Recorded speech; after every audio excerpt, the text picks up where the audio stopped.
Okay, so this is just a quick recap of the Nintendo Switch game cards storage, along with area for notebooks or field notes. So it's similar to the one I did for the SD cards. So that's why it looks similar. I already cut out and punched the holes and cut out the areas for the slots.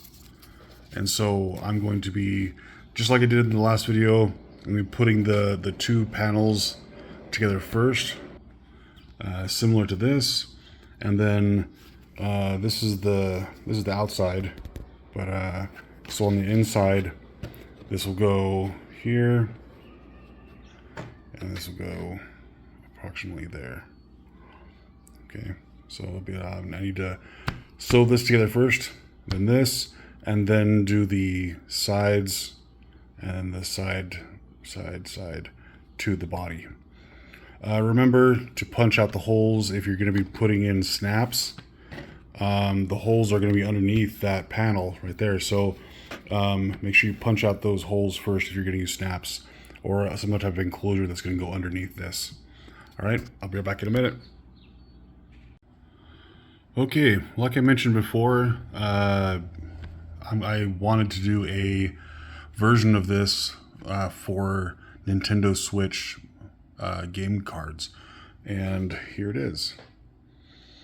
So similar to this, but because the cards are thinner, I was able to fit five in a row for a total of 20 that you can fit in here, and then plus the field notes card. So like I said before, let me pull this out and show you. When doing these, you're going to stitch the lines, the interior lines, to this panel first, and then once the interior lines are done, that's when you'll sew the top to the main body and the bottom to the main body. And same thing for the back. The only difference is you're not the main body gets stitched to the bottom, the side, and the top along here, right? So make sure that all the other stitches get done first to the panel, and then the panel to the body. And make sure before you do either of those, make sure you get the snaps in place before you stitch the panels to the body. Otherwise, you're gonna have a hard time trying to get those holes made and the snaps put in place.